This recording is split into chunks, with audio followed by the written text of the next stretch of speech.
Bukong kiting minta disclaimer, इस video को देखने से पहले आप प्लीज़ हेडफोन लगा लें, इससे आपका ऑडियो एक्सपीरियंस काफ़ी अच्छा रहेगा। और अपने दोस्तों के साथ ये वीडियो प्लीज़ शेयर कर देना। और ये वीडियो प्योरली एजुकेशन पर्पज़ पे है, तो चलिए चलते हैं। फिर अथर बता रहे हैं कि वो और उनकी ग्रैंड मदर बहुत ही अच्छे दोस्त थे। जब से ऑथर के पेरेंट्स सिटी में रहने चले गए थे, तब से वो अपनी ग्रैंड मदर के साथ रहते थे। और उनकी ग्रैंड मदर ही उन्हें सुबह में उठाया करती थी और नहलाया करती थी और तैयार करती थी, और साथ ही साथ उन्हें स्कूल के लिए ड्रेसअप भी किया करती थी।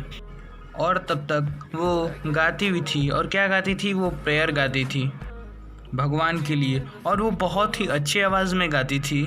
ऑथर कह रहे हैं कि उन्हें अपनी ग्रैंड माँ का आवाज़ बहुत ही पसंद था, पर उन्होंने कभी भी इस प्रेयर को सीखना नहीं चाहा। और उनकी दादी सोचती थी शायद यह मेरी प्रेयर को सुन कर ये शायद याद कर ले या सीख ले गाना। पर ऑथर ने ये बिल्कुल भी सही नहीं समझा या ज़रूरी नहीं समझा। फिर ऑथर बता रहे हैं कि जब वो तैयार हो जाते थे, तब उनकी दादी उन्हें वुडन स्लेट देती थी स्कूल जाने के लिए, जो कि उनकी दादी पहले से धो के रख देती थी। जो कि मतलब पहले के ज़माने में तो वुडन स्लेट ये पेपर तो होता नहीं था, तो पहले के ज़माने में मतलब कि स्लेट पे ही बच्चे पढ़ते थे। फिर वो ऑथर बता रहे हैं कि उनकी दादी उन्हें पीले रंग का चौक देती थी, मिट्टी का इंक पॉट भी देती थी, जो कि मिट्टी का बना हुआ इंक पॉट था, अर्थिन इंक पॉट। और साथ ही साथ उन्हें एक रेड पेन भी देती थी। और इन सारी चीज़ों को बांध कर एक बंडल में ऑथर को दे देती थी। और फिर उनका ब्रेकफास्ट पैक करके, जिसमें एक चपाती होता था, चपाती मतलब रोटी कहा जाता है, उसमें बटर लगा हुआ होता था, और बटर के साथ शुगर भी लगा होता था। इसलिए देती थी क्योंकि उनको स्कूल जाना होता था, मतलब कि ऑथर को स्कूल भेजना होता था, इसलिए वो ब्रेकफास्ट में बटर लगा के और शुगर साथ में चपाती में देती थी। फिर ऑथर बता रहे हैं कि कुछ ख़राब चपाती जो कि पिछले 4-5 दिनों के थे, उन्हें दादी रख लेती थी, और कुत्तों को देने के लिए, रास्ते में कुत्ते मिलते थे उनको देने के लिए वो रख लेती थी। फिर ऑथर कह रहे हैं कि उनकी जो ग्रैंड मदर थी उनको हमेशा स्कूल छोड़ने जाया करती थी, क्योंकि स्कूल के बगल में एक टेम्पल भी था। फिर ऑथर बता रहे हैं कि फिर वो कह रहे हैं कि वो प्रीस्ट द्वारा अल्फ़ाबेट और मॉर्निंग प्रेयर सीखा करते थे।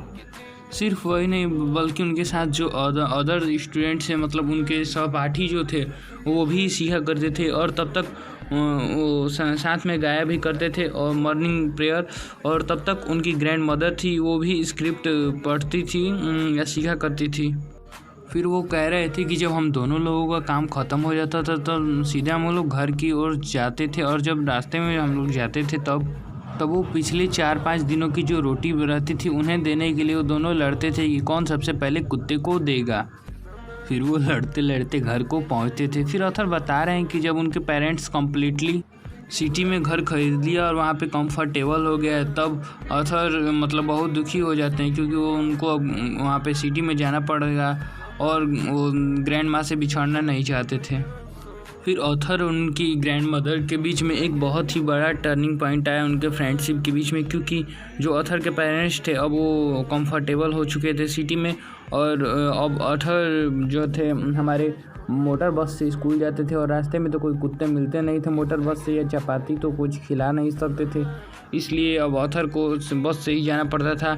और जो ग्रैंड माँ अकेले सारा दिन बैठी रहती थी टाइम पास के लिए, तो वो अब स्पैरोज़ जो हमारी थी गौरैयों को दाना डालने का काम करती थी।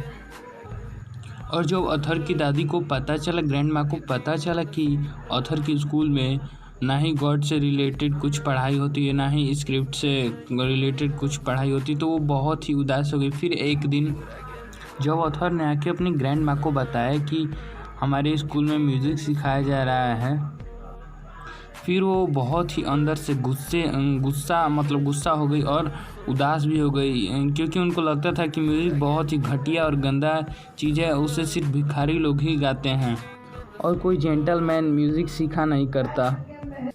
उस समय लोग ऐसा ही मानते थे, पर इस समय ऐसा मतलब कि मानना सही नहीं होगा, क्योंकि इस समय म्यूज़िकल इंडस्ट्री की डिमांड बहुत ज़्यादा बढ़ गई है और इस समय ये बहुत ज़्यादा ही चल रहा है। जैसे कि आप देख सकते हैं गुरु रंधावा हमारे आ गए, नेहा कक्कर आ गई और ये उदित नारायण जी।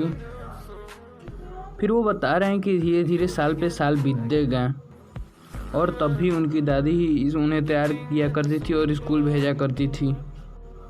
और ऑथर ये भी कह रहे हैं कि उनकी दादी हमेशा पूछा करती थी स्कूल से आने के बाद कि उन्होंने आज क्या क्या पढ़ा। फिर वो बताते थे सब कि उन्होंने आज पढ़ा मतलब कि law western science and learning the law of gravity Archimedes principal the world being around ETC। तो ये सुन के उनकी दादी मतलब ग्रैंड माँ जो थी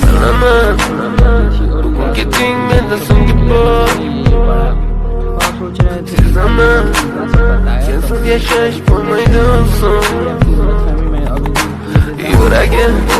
दादी को ये सब कुछ भी नहीं पता था, इसलिए वो बहुत ज़्यादा अपसेट और उदास हो जाया करती थी। और अब समझिए कि वो क्यों मतलब उदास हो जाती थी। वो इसलिए उदास हो जाती थी क्योंकि वो ऑथर को इन सब चीज़ों के बारे में सिखा नहीं सकती थी और उन्हें कुछ साइंस एंड टेक्नोलॉजीज़ के बारे में उन्हें कुछ पता भी नहीं था। सो इसलिए वो बहुत ज़्यादा उदास और अपसेट हो जाती थी। भाई आप सोच रहे होंगे कि भाई ने ये हाउ क्यों लिखा है। गाइज मैं ये पूछना चाहता हूँ कि आपको ये वीडियो देख के कैसा लगा।